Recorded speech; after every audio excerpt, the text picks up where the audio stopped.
On a cold Stockholm evening, in a city that remembers both her triumphs and her silence, Agnetha Faltskog is finally ready to speak. For decades, the world saw the music, the fame, and the perfect image of ABBA, but never the full story behind what happened when it all began to fall apart. Now, at 76, her voice carries something different. Not just nostalgia, but the weight of a past she rarely allowed herself to revisit. Because what really happened between Agnetha and Bjorn wasn't just a breakup, it was something that quietly shaped their lives, their music, and everything that came after. For decades, fans around the world have wondered what really happened between Agnetha Faltskog and Bjorn Ulvaeus, the couple who seemed to have it all until their marriage quietly ended in 1980. Now, for the first time in years, Agnetha is opening up in her own words, revisiting a decision that would change both her life and the future of ABBA forever. Because back in the 1970s, ABBA wasn't just successful, it was unstoppable. Bjorn and Benny were crafting hit after hit, while Agnetha and Annie Fried delivered harmonies that defined a generation. To the public, Agnetha and Bjorn weren't just bandmates. They were the perfect love story, the golden couple at the center of a global phenomenon. But behind the music, behind the smiles, something else was quietly falling apart. Agnetha now admits that while their songs brought joy to millions, her marriage was slowly unraveling in silence. Night after night, they stood side by side on stage, their chemistry undeniable, their connection seemingly effortless. But off stage, that connection was fading. The smiles, she reveals, were often just part of the performance, hiding a growing sense of loneliness she didn't know how to escape. I felt like I was losing myself, she says, her voice still carrying the weight of those years. As ABBA's success exploded, Bjorn became consumed by the music. Endless hours writing, producing, planning the next step forward. There was always another song, another tour, another goal.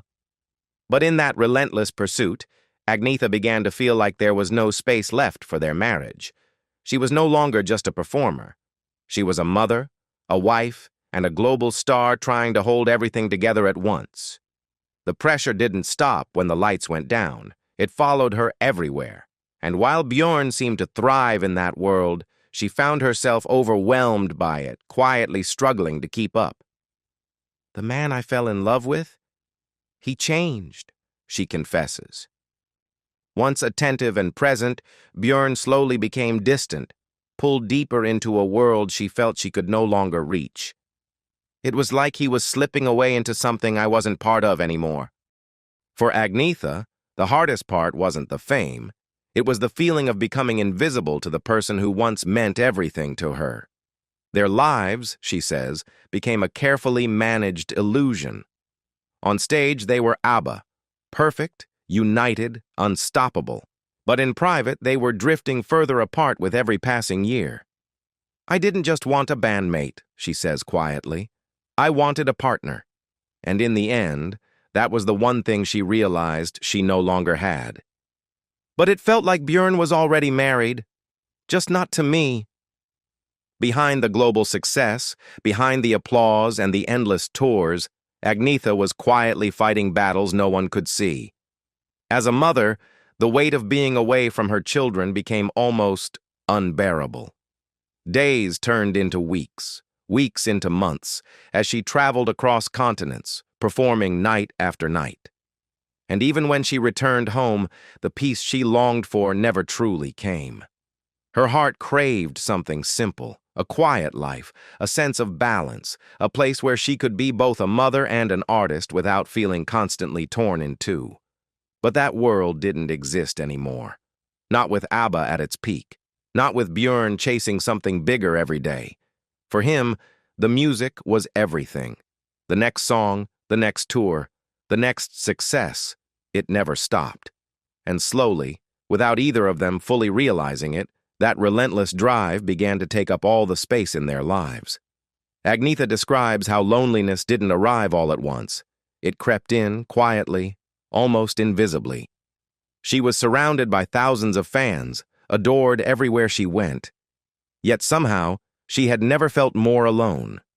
Bjorn, consumed by his own ambitions, seemed distant, unreachable. "It's hard to explain," she says, her voice softer now, as if the memory still lingers close. "I was in a marriage, but I felt completely alone, and that kind of loneliness, it doesn't hit you all at once. It slowly wears you down." Even their home, once a place of comfort, began to feel different. The silence inside those walls no longer felt peaceful. It felt heavy, a constant reminder of what was missing between them. What made it harder was that nothing ever truly exploded. There were no dramatic confrontations, no loud arguments that forced things into the open. Instead, everything stayed beneath the surface, unspoken, unresolved, and with each passing day, that quiet tension grew stronger. It started with small things, little moments that, on their own, seemed insignificant.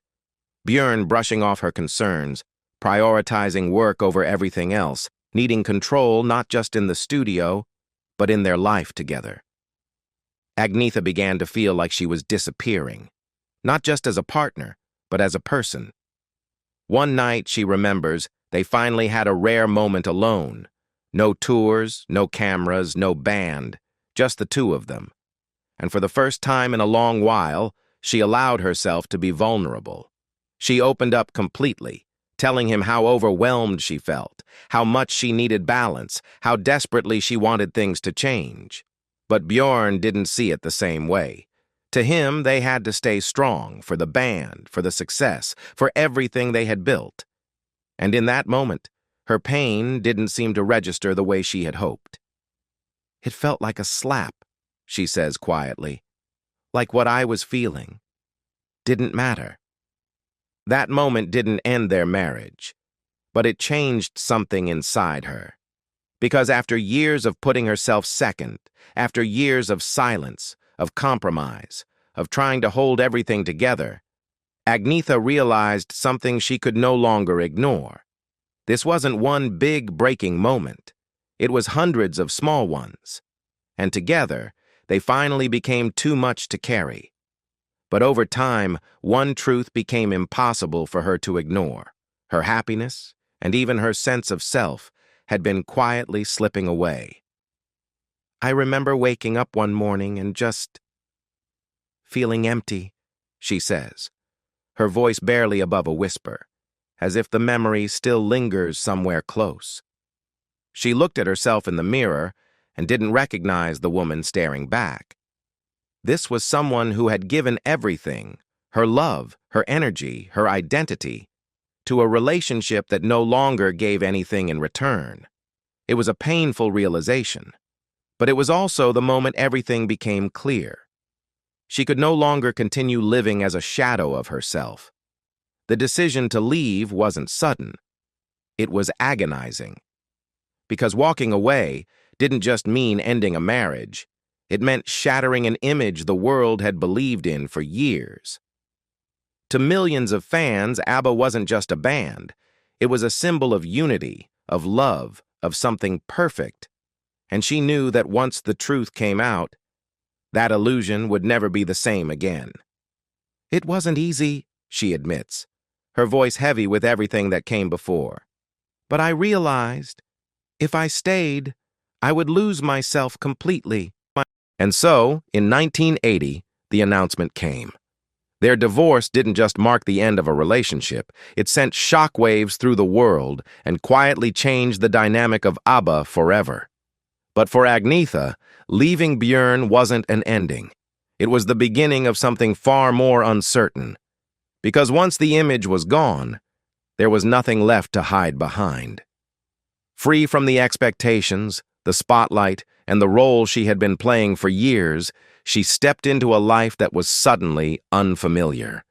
There were no scripts, no performances, no perfect smiles for the cameras, just silence. And that silence was overwhelming. As ABBA began to fade and the group went their separate ways, Agnetha found herself facing a kind of emptiness she hadn't been prepared for. Fame had lifted her to unimaginable heights, but the descent was something entirely different. Quiet, isolating, and deeply personal. Her name was still known everywhere, but inside she felt exhausted and in desperate need of something real. The years that followed were far from peaceful. The media watched her closely, dissecting every move, every relationship, every attempt at rebuilding her life. There was no space to simply exist, no room to heal without being observed. So she made a choice. She stepped away. Retreating to the Swedish countryside, she began to distance herself from the chaos that had once defined her life. There, surrounded by nature, she found a different kind of rhythm, one that didn't demand anything from her. The silence of the trees, the open skies, the stillness. They offered a kind of comfort she had never found on stage. But peace didn't come instantly.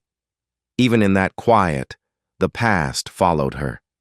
Memories of love, of music, of everything she had built with Bjorn, they didn't just disappear.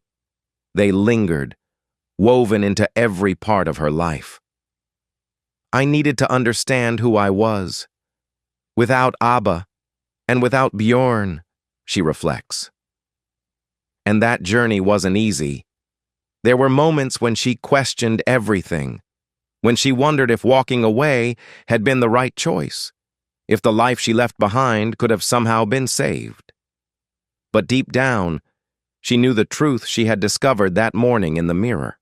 Sometimes the hardest decision is the only one that allows you to find yourself again. But deep down, she always knew one thing: there was no going back.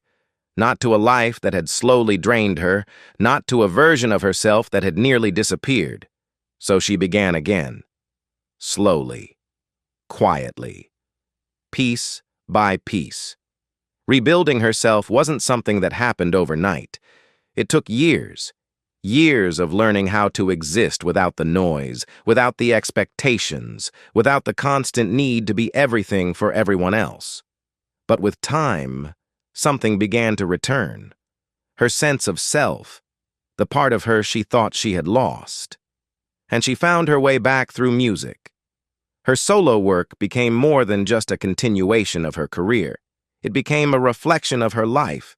Every note, every lyric carried something real. Her voice, still unmistakably hers, now held a different kind of depth, fragile at times, but also stronger, more honest. Listeners could feel it. They didn't just hear songs.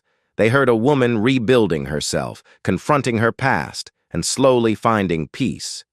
And in that honesty, people connected with her in a new way. Not just as a star, but as someone who had lived through something real. Her music became a mirror, not just of her own healing, but of the quiet struggles so many people carry within themselves. Now, at 76, Agnetha speaks about that chapter of her life with a clarity she didn't have back then. The decision that once felt heavy, almost unbearable, no longer carries the same weight, because she understands something now that she couldn't fully see at the time. Leaving Bjorn wasn't a failure. It wasn't something she lost. It was something she chose.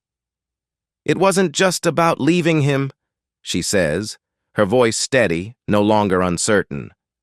It was about taking my life back, about choosing my own happiness. Looking back, she no longer sees that moment as the end of something beautiful, but as the beginning of something honest.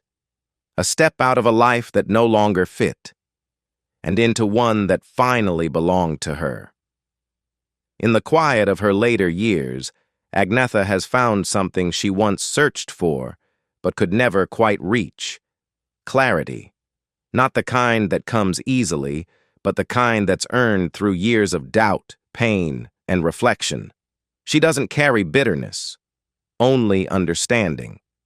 Because now she knows that some of life's hardest moments are the ones that lead you back to yourself.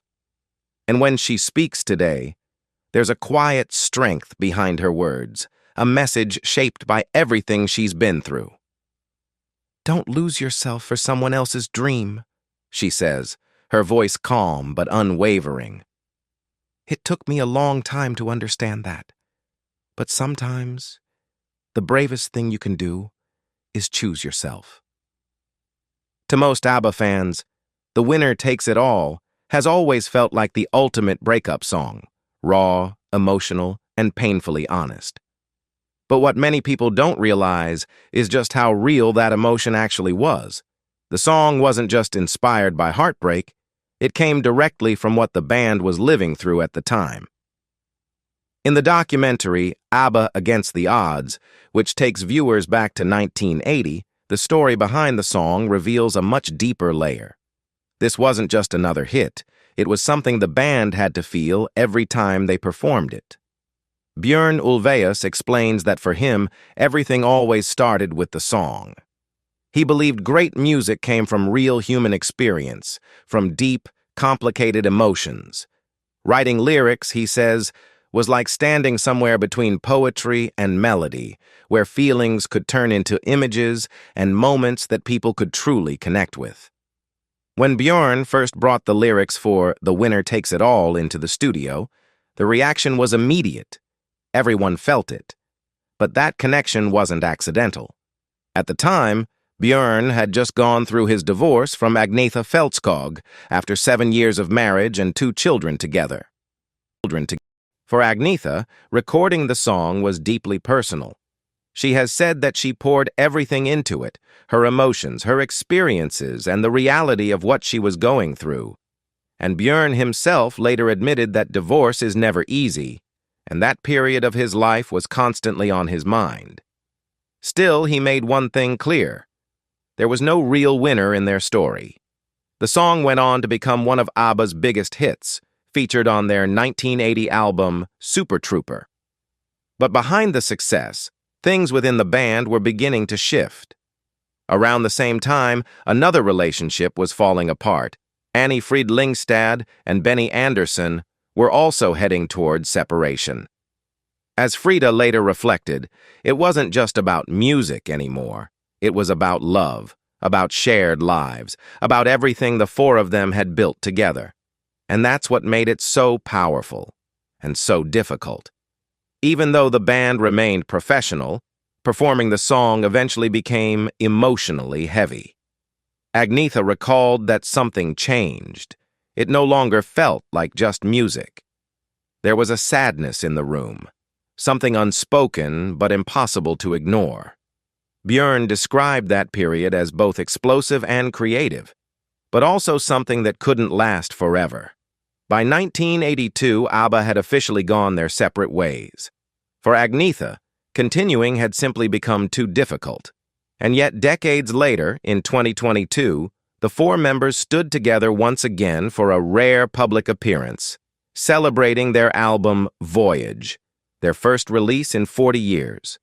A reminder that even after everything, the love, the heartbreak, and the silence, some stories never truly end.